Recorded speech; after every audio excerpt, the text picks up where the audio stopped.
numéro 1. Donc, je vais vous montrer comment, ou des exemples de résolution des exercices de la fiche. Donc, on va commencer par le premier exercice. Donc, je vous demande, donc j'ai un graphe défini par l'ensemble de ces sommets et de la famille des arcs et je vous demande de représenter graphiquement ce graphe. Donc, je vais vous montrer l'exemple 1 et vous allez ensuite faire le reste. Donc, pour le premier cas, pour le premier graphe, j'ai x est égal à AB, donc j'ai les sommets A et sommet B. Et j'ai les arcs 1, 2, 3, 4. Les arcs qui sont définis par leur sommet ou par leur paire de sommets. Donc l'arc 1, c'est l'arc AB. Donc je ici, AB. L'arc 2 aussi, c'est l'arc AB. Je dis l'autre arc. Donc là, c'est l'arc 1, c'est l'arc 2, AB. L'arc 3, c'est l'arc BB, c'est une boucle. Donc je vais juste ici au sommet B, je vais la numéro 3. Et l'arc 4, c'est l'arc BA. Donc je vais dessiner l'arc BA, tout simplement. Je fais numéro 4. Donc ça, c'était pour l'exercice 1. Donc vous faites la même chose pour les questions 2, 3 et 4. L'exercice 2, aussi, en considérant les graphes de l'exercice 1, déterminer le successeur et prédécesseur des sommets du graphe décrit dans le point 3. Donc, on va pas faire tous les sommets donc dans le point 3. Donc, on va prendre le graphe défini dans le point 3, celui-là. On va montrer comment calculer les successeurs et prédécesseurs du sommet A. Et vous faites le reste des sommets. Donc, pour les successeurs du sommet A, donc c'est gamma plus A. Donc, je vais déterminer tous ces successeurs. Donc, je vais rechercher les arcs, tous les arcs qui commencent par A. Donc, ici, j'ai l'arc 1, donc l'arc AB. J'ai l'arc 2 aussi, l'arc AB. J'ai l'arc 5, c'est l'arc AC. Donc, tous ces arcs commencent par A. Maintenant, les successeurs sont les sommets de la paire, les autres sommets de la paire. Par exemple, ici, c'est-à-dire l'extrémité finale. Par exemple, ici, j'ai le sommet B. Donc, B, il appartient au successeur de A. Donc, ici, donc c'est un ensemble. Donc, je vais ajouter B. Ici, B aussi, c'est un successeur, mais j'ai déjà B, donc je ne vais pas l'écrire deux fois. Et j'ai le sommet C. Là, ce sont les successeurs de A. Maintenant, prédécesseur de A, c'est gamma moins. C'est l'ensemble des sommets qui sont connectés par AA, mais qui sont l'extrémité initiale des arcs qui connectent ces sommets à A. C'est simple, donc je vais rechercher tous les arcs qui se terminent par A, tout simplement. Donc ici, les arcs qui se terminent par A, donc on a l'arc BA, c'est l'arc 3, BA. C'est l'arc 3. Aussi, c'est l'arc... j'ai pas d'autres arcs qui se terminent par A, donc je n'ai que l'arc BA. Donc maintenant, je vais voir l'extrémité initiale. Donc je vais faire le contraire. Là, pour le premier cas, je recherche l'extrémité finale. Là, je vais rechercher l'extrémité initiale. L'extrémité initiale ici, je n'ai qu'un seul sommet B. On voit bien qu'on peut avoir un sommet dans les successeurs ainsi que dans les prédécesseurs. Donc successeur de A, c'est B et C. Et prédécesseur de A, c'est l'ensemble qui contient le sommet B. Donc vous faites le reste pour le sommet B et le sommet C. Pour l'exercice 3, en considérant aussi les graphes de l'exercice 1, je vous demande de déterminer le demi-degré intérieur et extérieur du sommet décrit, des graphes décrits dans le point 2. Donc on va prendre le graphe 1, mais on va prendre le graphe 2. Donc ici, pour calculer les demi-degrés, on va calculer le nombre de demi-degrés extérieur et intérieur. On va calculer le nombre d'arcs sortants de A et le nombre d'arcs entrant vers A. Et vous allez faire le reste. Donc, le nombre d'arcs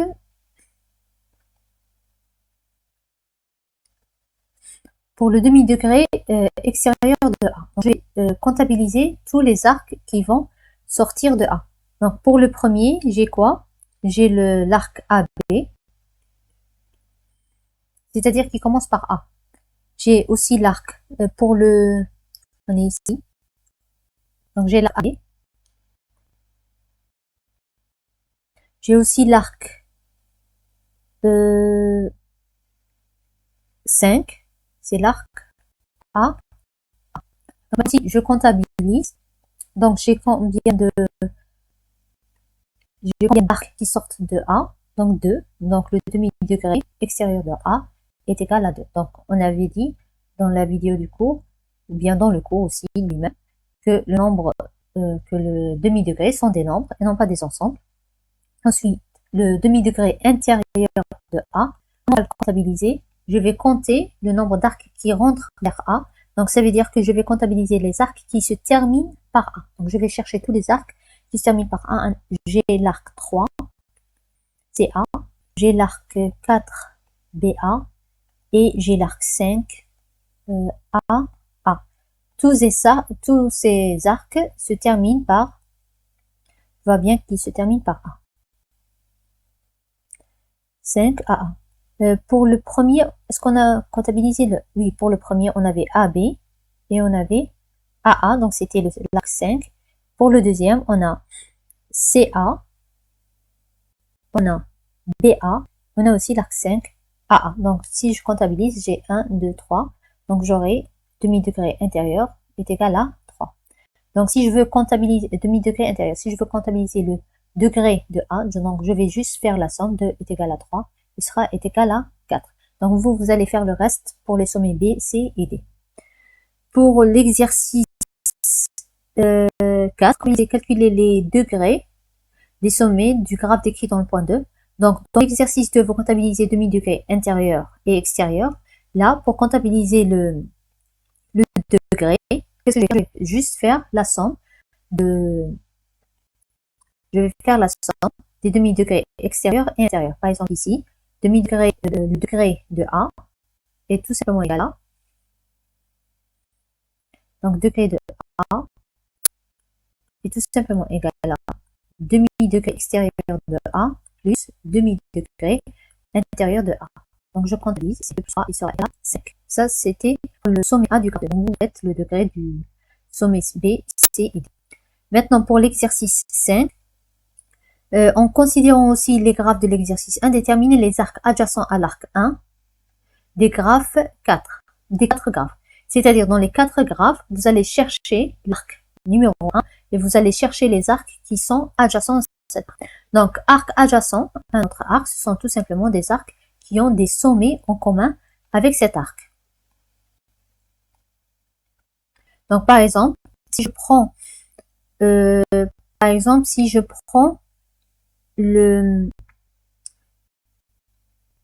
donc aussi, on a qui sont adjacents à l'arc 1 des 4 graphes. Par exemple ici, on a l'arc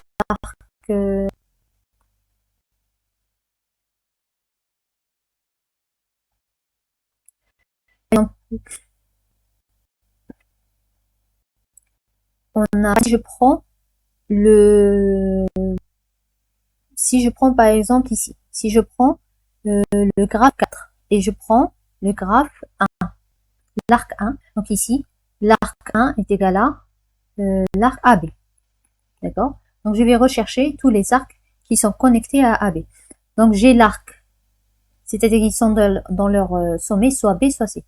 Donc j'ai l'arc 2, j'ai l'arc 3, j'ai l'arc 4 non et 5 non, parce que il n'y a ni de A ni de B, soit l'extrémité initiale, soit l'extrémité finale. Donc 2 est égal à BC et 3 est égal à CA. On voit bien que ici, il y a le A et ici, il y a le B. Donc l'ensemble des arcs adjacents de l'arc 1, donc c'est un ensemble. Donc vous notez l'ensemble. Donc l'ensemble des adjacents, donc adjacents de l'arc 1 sont égaux à 2 et 3. Vous allez faire les adjacents de l'arc 1, le arc 1 défini dans le graphe 1, le graphe 2 et le graphe du point 3. Pour l'exercice 6, on considère aussi les graphes de l'exercice 1. Je vous demande de calculer les valeurs suivantes. Multiplicité plus AB, multiplicité AB, BB et multiplicité BB des graphes des points 1 et 4. C'est-à-dire, pour le graphe 1, vous allez calculer ces valeurs. Pour le graphe 4 aussi, vous allez calculer ces valeurs. Nous, on va pas faire, je vais pas vous montrer toutes les valeurs. Donc, je vais montrer juste une seule multiplicité AB. Et je vais montrer comment la calculer pour l'arc, pour le graphe du point 1. Donc, pour le graphe du point 1, donc ici, pour calculer la multiplicité AB, je vais juste comptabiliser combien j'ai d'arcs AB. Donc, ici, j'ai l'arc AB, l'arc 1. Et ici, j'ai l'arc, le deuxième arc AB aussi 2. Donc, multiplicité AB est égale à 2. Par exemple, ici, si je vous demande de calculer multiplicité AB sans le plus, ça veut dire quoi? Ça veut dire que je vous demande de calculer multiplicité de AB plus multiplicité de BA. C'est-à-dire, vous comptabilisez le nombre d'arcs AB qu'on a déjà fait. Vous voulez rajouter le nombre d'arcs BA. Vous recherchez s'il y a des arcs BA, vous comptabilisez leur nombre et vous ajoutez cette somme à 2. Ensuite, pour la multiplicité BB, combien y a-t-il de boucles BB? Et pour MGBB, donc essayez de deviner la valeur à partir de la multiplicité de la boucle. Maintenant, pour l'exercice 7, aussi en considérant les graphes de l'exercice 1, je vous demande de calculer la multiplicité de chacun des cas suivants. Donc, là, je ne vous demande pas de calculer la multiplicité d'un arc, mais la multiplicité entre deux ensembles. Donc là, la multiplicité entre l'ensemble A et l'ensemble B. Ça veut dire quoi? Ça veut dire que vous allez comptabiliser le nombre d'arcs qu'il y a qui partent de A vers B. Donc ici l'ensemble A et ici l'ensemble B. Vous comptabilisez combien y a-t-il d'arcs qui partent de A vers B pour chacun des cas suivants. Par exemple, pour le graphe point 2, vous prenez en considération A est égal à AB. Donc j'ai A est égal à AB. Et B est égal à CD. Ça veut dire que vous allez rechercher tous les arcs qui partent de A vers B. Ensuite, vous calculez la multiplicité de tous les arcs de B vers A. Et à la fin, vous faites la somme. Donc pour faire la multiplicité, d'abord on va récupérer les arcs qui se terminent. Donc on a pour les arcs, on a AB, AB, BB et BA. AB, AB, BB et BA. 1, 2, 3, 4. Ça, ce sont tous les arcs de mon graphe. Donc AB, AB, BB et BA. Ensuite, on va essayer de calculer d'abord la multiplicité AB.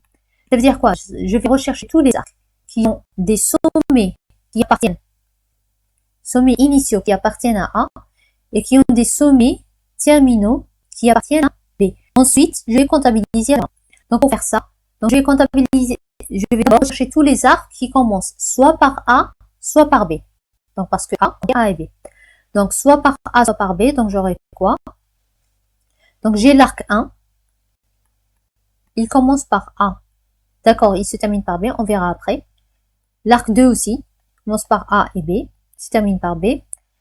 Là, j'ai dit du graphe du point 2 et non pas le graphe du point 1.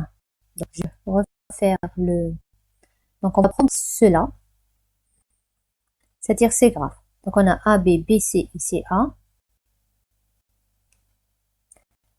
A, B, B, C et C, A. B, C et C, A. Et BA et AA.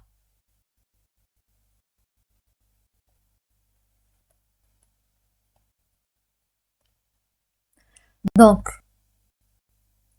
la même chose, je vais rechercher tous les arcs qui commencent soit par A, soit par B.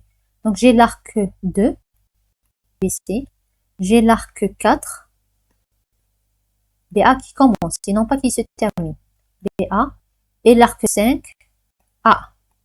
Donc là, les arcs commencent soit par A, soit par B. Maintenant, je vais garder seulement les arcs qui se terminent, donc je vais les garder. seulement qui se termine par C par D. Donc celui-là ne se termine ni par C ni par D. Celui-là, oui. Celui-là, non. Celui-là, non. Donc il reste seulement l'arc BC. Donc ici, multiplicité de A à B est égale à, là aussi c'est un nombre, est égal à 1, puisque j'ai un seul arc qui va de l'ensemble A, l'ensemble B. C'est vrai, j'ai l'arc BC si je vais le dessiner. Donc il va de, là j'ai le sommet A, j'ai le sommet B. Là j'ai le sommet C, j'ai le sommet D. Donc l'arc BC, il va de l'ensemble A vers l'ensemble B. Pour les autres, là, il se termine dans A, celui-là aussi, donc on ne peut pas les considérer. Maintenant, la multiplicité BA. Qu'est-ce que je vais faire? Je vais rechercher tous les arcs qui partent de B et qui se terminent par A. Donc, je vais faire le contraire. Donc, dans la liste de tous les arcs, je vais rechercher les arcs qui commencent soit par C, soit par D. Donc ici, j'ai l'arc 3 qui commence par CA. Et c'est tout. Donc je n'ai pas d'autres arcs qui commencent soit par C, soit par D. Ensuite, qu'est-ce que je vais faire? Donc je vais sélectionner seulement les arcs qui se terminent soit par A, soit par B. Ici, ça appartient à A, donc je le garde. Donc multiplier le B1 était donc là, ça n'a rien à voir avec le B1, c'est juste qu'on a comptabilisé et ça a donné. Maintenant, pour calculer MAB, qu'est-ce que je vais faire? Je vais juste faire la somme. Donc, c'est égal à M plus BA